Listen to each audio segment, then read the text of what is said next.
Cette émission vous est proposée par la Banque Atlantique.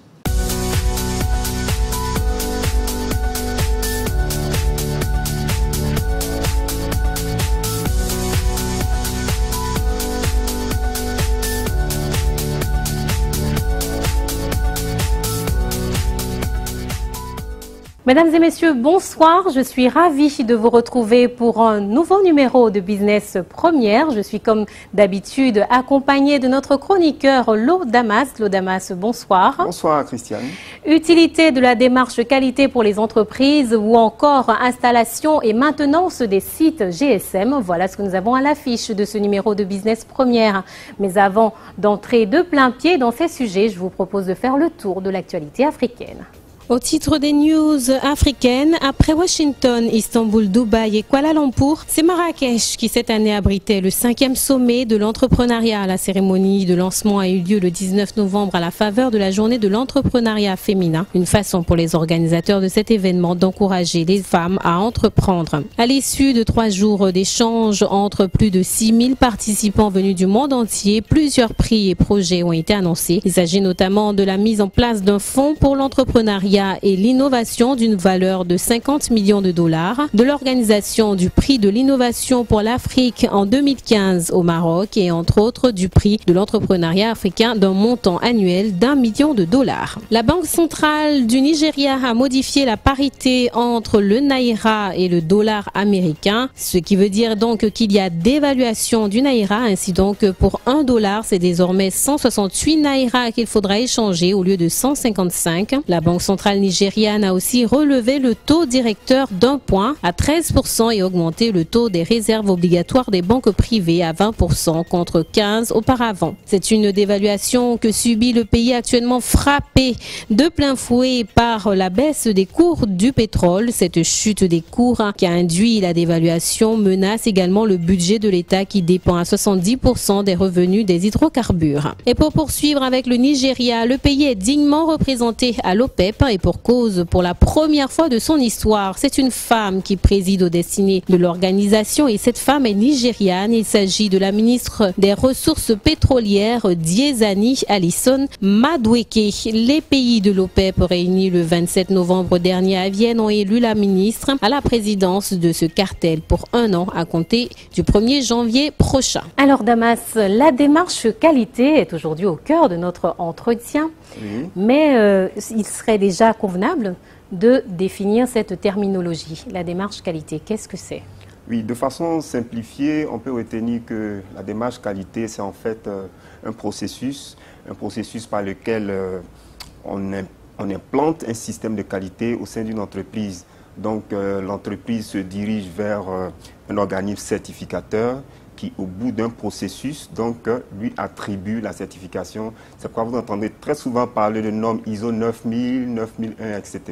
C'est tout le dispositif qui est mis en place par l'entreprise pour pouvoir obtenir donc, ces différentes certifications. Et si je vous proposais de voir tout ceci en détail dans notre reportage? Ok. On y va. Dans l'optique de satisfaire aux exigences du marché, les opérateurs économiques se voient dans l'obligation de revoir en permanence le fonctionnement de leurs entreprises. Le client final occupant un volet important dans le processus de distribution des produits commerciaux, sa satisfaction totale constitue une réelle préoccupation pour tout chef d'entreprise. Et pour atteindre cet objectif, la démarche qualité est la voie de plus en plus empruntée par nos dirigeants de société. C'est tout un processus par lequel une entreprise subit une transformation pour s'aligner sur des standards internationaux définis selon le secteur d'activité, selon la taille de l'entreprise, son étendue, etc. Le terme démarche qualité désigne aussi, par extension, les tentatives, la motivation et les approches en vue d'obtenir une certification et conserver le certificat, par exemple un certificat ISO 9001. Les certifications obtenues à l'issue de la démarche qualité, leurs symboles et leurs dénominations sont envisagés comme un élément de communication marketing et comme une source d'amélioration de l'image auprès de la clientèle. Ils font toujours l'objet, de la part de l'organisme certificateur, d'un dépôt comme marque commerciale. La qualité est régie par des normes. Il y a la série des normes 9000. Quand on entend ISO 9000, c'est les séries de management de la qualité. ISO 14 000. C'est le management de l'environnement. Il y a des normes pour vraiment toutes les structures, la santé, tout et tout. Donc ISO 9000, dans la série des 9000, il y a la 9000. ISO 9000, 00, ISO 9000, version 2005. Elle, c'est un nombre de vocabulaire. Tous les mots qu'on va utiliser en qualité, procédure, processus, tout ce qui est là, toutes les définitions sont là. Et même la démarche qualité, tout est défini selon les normes. Et à l'ISO 9001, version 2008, c'est une norme d'organisation. La qualité d'un produit résulte donc de sa capacité à satisfaire les besoins de l'utilisateur et du contrôle technique durant la fabrication pour tester la fiabilité du produit et éviter les défauts. La qualité doit permettre de mieux vendre les produits et de les fabriquer à un coût plus bas. Bileb a reçu un prix international de l'excellence de la qualité et de l'innovation selon le modèle QC100, entendez Quality Commitment 100. 100 c'est 100 points, donc c'est un modèle qualité à 100 points qui traduit le management de la qualité totale en 100 points. Cette tendance des managers en général et des dirigeants d'entreprises en Afrique en particulier à accorder dorénavant une place prépondérante à la démarche qualité gagne davantage du terrain. Et cela n'est pas fortuit car la démarche qualité génère plusieurs retombées aux entreprises qui s'y lancent. Obtenir une pleine satisfaction du client à travers la mise en place d'une démarche qualité n'est donc pas chose facile. La qualité d'un produit, d'un processus, d'une entreprise n'est certainement pas le fruit du hasard. Selon plusieurs experts, elle nécessite la participation de tout le personnel et la coordination de tous les moyens mis en œuvre. Facteur clé principal, c'est véritablement l'implication, l'engagement des hommes, d'abord au sein de l'entreprise, des partenaires, fournisseurs, clients, envers qui les processus vont changer, les hommes qui vont changer leur façon de travailler. Donc, c'est toute la culture de l'entreprise qui s'oriente vers des standards internationaux, donc il y a un travail véritable à faire à l'intérieur de chacun. Conscient de l'importance de la question de la qualité, l'institution de cercles de qualité dans les organigrammes des sociétés, surtout dans le secteur industriel, est devenue une nécessité, une activité qui consiste pour des collaborateurs volontaires appartenant à la même unité de travail à se réunir régulièrement pour rechercher, identifier, analyser et résoudre les problèmes professionnels quotidiens sur le terrain. L'intensité de la concurrence sur les différents marchés renforce les exigences des consommateurs sur le continent africain. La croissance de la classe moyenne, avec son souci de mener une vie épanouie mais à moindre coût, la conduit inexorablement vers l'exigence d'un bon rapport qualité-prix. Comme quoi, les entreprises africaines auront de plus en plus du mal à se passer de la qualité si elles aspirent à réaliser de bonnes performances financières en fin d'année. Alors, on a vu dans ce reportage que la démarche qualité était un processus bien ficelé, oui, très précis. Mais cette démarche concerne-t-elle seulement les entreprises? Non, la démarche qualité ne concerne pas seulement les entreprises, elle concerne tout type d'organisation, que ce soit des organisations à caractère public, les ministères par exemple peuvent mettre en place une démarche qualité, qu'elles soient des entreprises, des sociétés, des coopératives, des associations, des collectivités territoriales aussi, etc. Toutes ces structures-là donc peuvent souscrire, peuvent mettre donc en place une démarche qualité. Quel est l'avantage en fait pour les entreprises de s'inscrire dans une telle démarche? Oui, lorsqu'une entreprise s'inscrit dans la démarche qualité, elle a beaucoup d'avantages en retour. Vous l'évoquiez donc tout à l'heure, lorsqu'on met en place donc une démarche qualité, c'est en fait indirectement aussi un outil de mesure de la performance de cette entreprise. À travers la démarche qualité, vous arrivez à minimiser les coûts, vous arrivez à savoir exactement quelles sont les exigences de vos clients, les exigences des fournisseurs, les exigences de tous les partenaires de l'entreprise. Donc ça vous permet de vraiment réduire tout ce qui est coût de production, etc. Et donc au niveau de la gestion, vous gagnez du temps, vous gagnez beaucoup de choses. Ensuite, la démarche qualité permet de mieux organiser l'entreprise. La démarche qualité permet à l'entreprise d'avoir plus de visibilité, d'avoir plus de crédibilité vis-à-vis de la concurrence. Et l'autre élément important aussi, c'est que dorénavant, enfin beaucoup d'investisseurs exigent certaines normes de qualité lorsqu'ils par exemple mettent en place tout ce qui concerne les appels d'offres. Donc si vous ne respectez pas certaines normes, si vous n'avez pas en votre sein mis en place une démarche qualité, vous ne pourrez pas souscrire à certains marchés. Donc c'est un challenge pour l'entreprise d'avoir la certification, mais surtout de conserver cette certification. Parce que vous pouvez perdre la certification lorsque, par exemple, tous vos partenaires estiment que bon, la certification est de façade.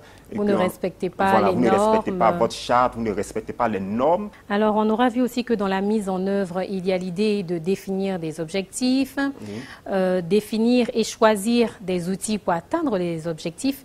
L'entreprise a peut-être besoin d'un conseil. Il y a des entreprises qui accompagnent ces entités qui s'inscrivent dans la démarche qualité. Justement, qui vient contrôler aussi, qui vient dire, ben, voilà, vous êtes au niveau pour avoir la certification. Justement, en fait, l'organisme certificateur envoie de façon permanente des auditeurs au niveau de l'entreprise pour voir est-ce que la charte de qualité est respectée, est-ce que l'entreprise fonctionne, enfin, est-ce que le fonctionnement de l'entreprise est conforme à la certification dont elle a bénéficié. Mais au-delà de ça, les nouvelles stratégies managériales imposent qu'en interne, il y ait par exemple un responsable qualité. Donc dans l'entreprise, dans l'organigramme de l'entreprise, dans les entreprises, de plus en plus, vous entendrez parler de responsable qualité, de département qualité. Au-delà de ça, il y a des cabinets spécialisés dans tout ce qui est déploiement de la démarche qualité, dans tout ce qui est contrôle, évaluation, etc.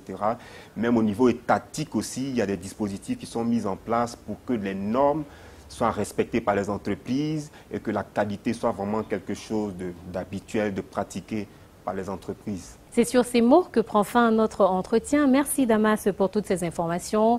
Nous espérons qu'elles auront pu être utiles à tous ces téléspectateurs, à toutes ces entreprises qui avaient à cœur de s'inscrire dans la démarche qualité. Nous espérons qu'il y en aura de plus en plus. C'est un outil de performance. De plus en plus, on parle d'émergence et l'émergence passe par la performance. Merci encore pour cette première partie d'émission qui s'achève maintenant. Restez avec nous. Nous revenons tout à l'heure après la pause publicitaire.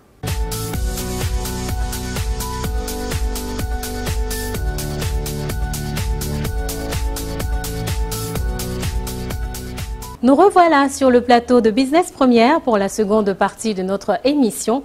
Et comme annoncé, nous avons pour invité M. Cheikh Karamoko, qui est PDG de Swindevco, spécialisé dans l'installation et la maintenance de sites GSM. Bonsoir M. Karamoko. Bonsoir Madame. Bienvenue sur notre plateau. Merci.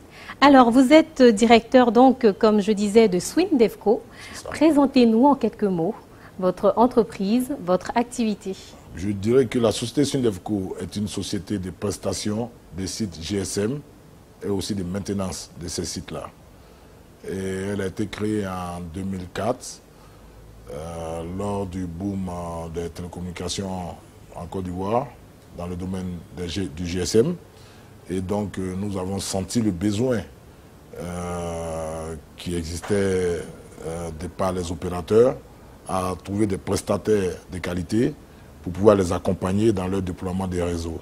Et c'est en cela que je me suis donné pour objectif de créer donc, cette société-là et de pouvoir être dans le mouvement des télécommunications de l'époque. Mais existe-t-il des agréments pour exercer dans votre domaine? Bien entendu, comme dans tous les autres domaines, le domaine des télécommunications GSM est aussi réglementé par l'organe de régulation des télécommunications de Côte d'Ivoire, qui est la RTCI, qui notamment délivre un agrément de prestataire dans le domaine d'installation des sites GSM.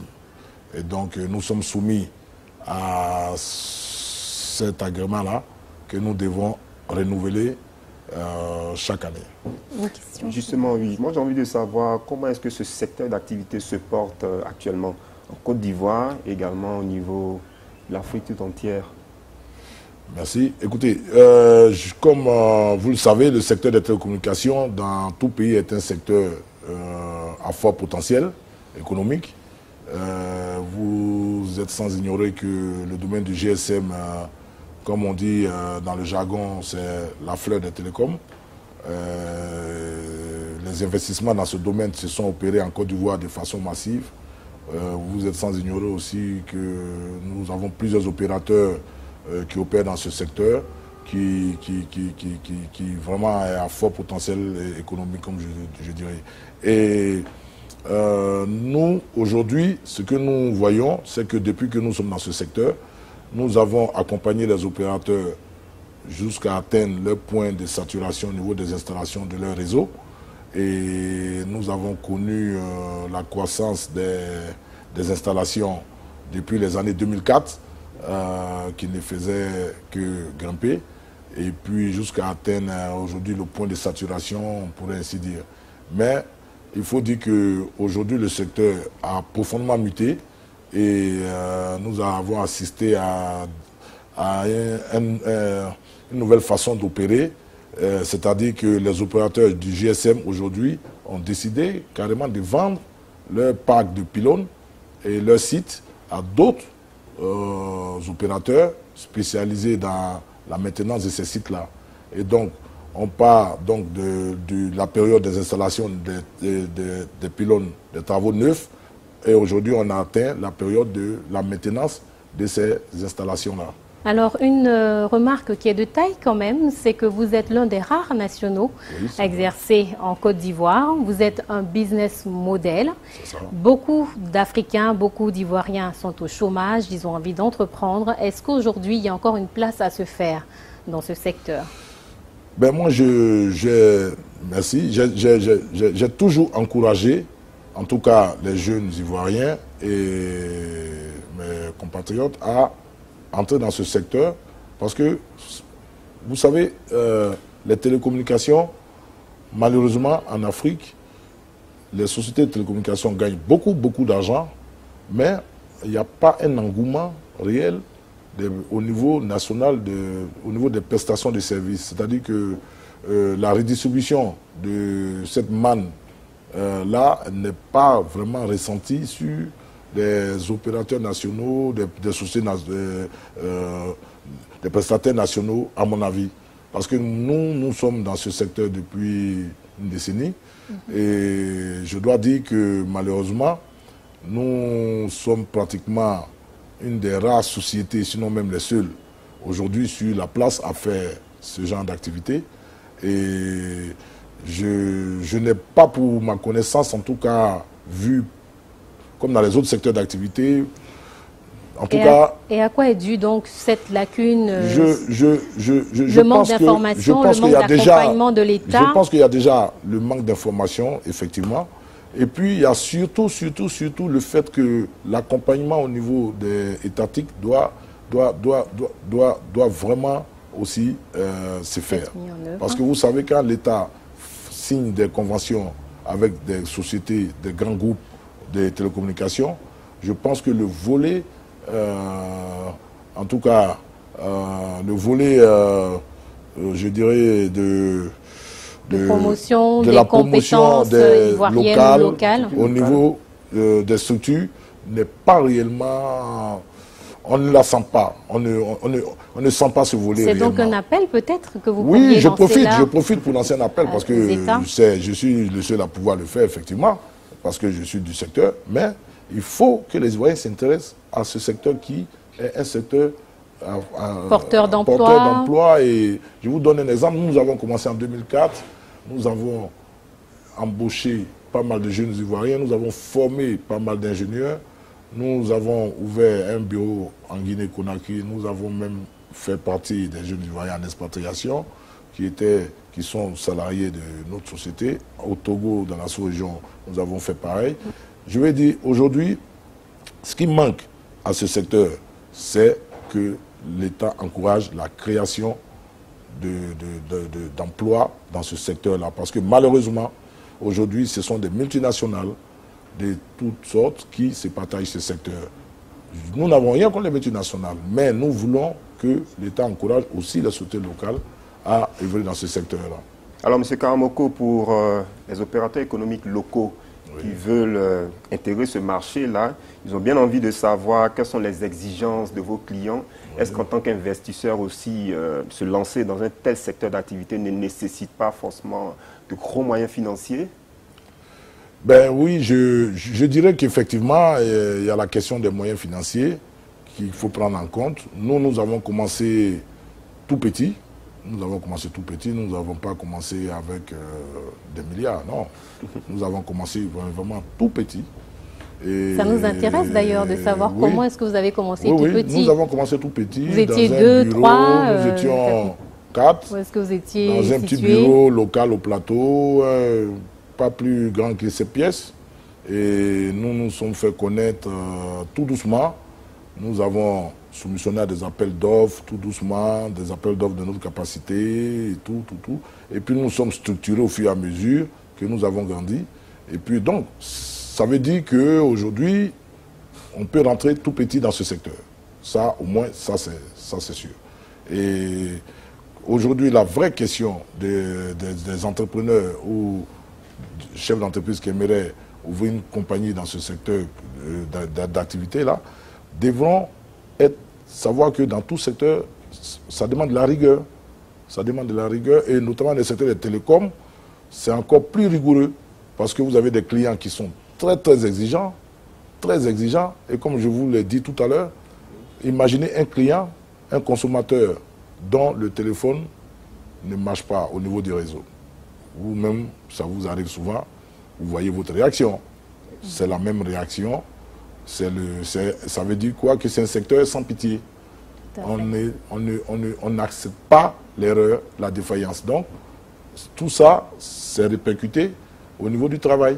C'est pour vous dire qu'il faut de la rigueur dans ce secteur. Celui qui veut s'informer a tous les moyens pour s'informer, pour ouvrir son entreprise. Ils ont le ministère des Télécommunications, ils ont la RTCI.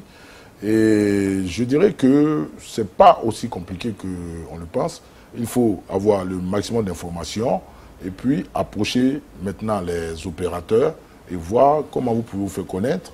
Et puis, il y a un minimum d'investissement, bien entendu, un minimum, ce n'est pas des milliards, non, c'est un minimum.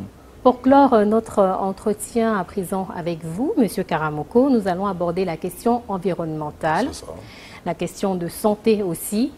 Des débats ont fait couler beaucoup d'encre à l'étranger, partout ailleurs, et en Côte d'Ivoire ici aussi. La question des risques cancérigènes que pourraient présenter les pylônes, les relais de télécommunication. Existe-t-il par exemple en Côte d'Ivoire des distances minimum à respecter pour la mise en place d'un pylône par rapport à des habitations par exemple? Écoutez, les questions environnementales concernant le secteur des télécommunications en Côte d'Ivoire, je pense que l'autorité de régulation des télécommunications, en tout cas, essaie de faire le nécessaire pour que les gens puissent être informés aux dangers, si danger il y a, qui existe dans le secteur du GSM. Aujourd'hui, le risque cancérigène n'est pas prouvé. Existe-t-il? Qu'en est-il aujourd'hui? Je pense que tout ça, c'est encore à l'étude. Les études continuent, les recherches continuent dans ce domaine-là. Rien n'a prouvé que le cellulaire est porteur d'un risque cancérigène. Aujourd'hui, il y a certains qui l'affirment, d'autres non. Les études sont toujours en cours pour réellement connaître les dangers que pourrait susciter le téléphone radio cellulaire. Mais une chose est sûre, c'est que les pylônes que nous installons sur les dalles, dans la ville, doivent quand même être à une certaine distance des foyers. Et donc ça, nous le respectons. Et puis l'accent est quand même mis là-dessus au niveau de l'autorité de régulation aussi, et du ministère des Télécommunications, bien sûr. Et donc, il y a quand même un code de déontologie qui est respecté. Mais nous assistons parfois à des critiques venant de la part des populations, soi-disant, qui ont peur d'avoir des sites cellulaires à proximité de leur maison. Aujourd'hui, l'installation d'un site cellulaire à proximité d'une habitation, bien sûr un terrain, ce site, en fait, il est loué. Il est loué par la société des cellulaires, donc c'est une manne financière. Au domaine public, il est loué soit au domaine public, soit au particulier. Donc souvent même, c'est source de revenus pour ces gens-là. Quand vous voyez des sites cellulaires installés dans des villages, souvent, c'est des sources de revenus aussi pour ces villageois. Donc, je veux dire, chacun interprète à sa façon, mais c'est quand même des sources de revenus. Alors, pour clore notre entretien, quelles sont les perspectives de Swindevco? Ben, merci. Swindevco, aujourd'hui, s'est positionné sur le marché donc, de maintenance des sites cellulaires parce que nous avons une longue et riche expérience dans le domaine depuis une décennie. Et donc, nous avons eu la confiance des gros opérateurs de la place qui ont décidé de nous confier quelques-uns de leurs sites que nous gérons 24 heures sur 24. Et donc, nous nous sommes installés aujourd'hui dans cette optique de maintenance des réseaux-là. Et nous en sommes très fiers parce que dans notre domaine, c'était la résultante de tous nos efforts. Nous pensons que nous avons été officiellement reconnus comme étant des experts de GSM en Côte d'Ivoire par ces opérateurs internationaux-là. Et vous exportez, ça fait partie aussi de vos perspectives? Bien sûr. Au moins dans la sous-région? Bien sûr, dans la sous-région, nous travaillons au Togo, nous travaillons en Guinée, nous devions à un moment travailler au Gabon, mais malheureusement, il n'y a pas eu, les accords n'ont pas été ce que ça devait être. Nous sommes prêts à aller partout, parce que vous savez, le secteur du cellulaire et du GSM, c'est le même partout. C'est vraiment l'expertise locale ivoirienne, les jeunes ingénieurs ivoiriens très compétents qui vont faire le travail. On les emmène partout. Et aujourd'hui, nombre d'entre eux sont en train de bénéficier des formations de la part de ces gros opérateurs internationaux-là à des procédures qui demain leur permettra mais vraiment d'évoluer dans le secteur, de travailler partout. Partout. Et donc, nous en sommes très fiers. Et puis, nous disons en tout cas, Dieu merci, nous existons toujours dans le secteur. Et ça n'a pas été facile, mais nous sommes toujours là. Et nous avons une croissance mesurée. Voilà. Eh bien, merci beaucoup, Monsieur Karamoko. Je vous remercie. C'est sur ce sentiment de fierté, ces belles perspectives que nous allons refermer ce numéro de Business Première. Merci d'avoir été avec nous. C'est moi qui vous remercie. Merci à vous, Lodamas. Merci à vous également, téléspectateurs, d'avoir été du rendez-vous. Nous serons très heureux de vous retrouver la semaine prochaine pour de nouveaux sujets dans Business Première.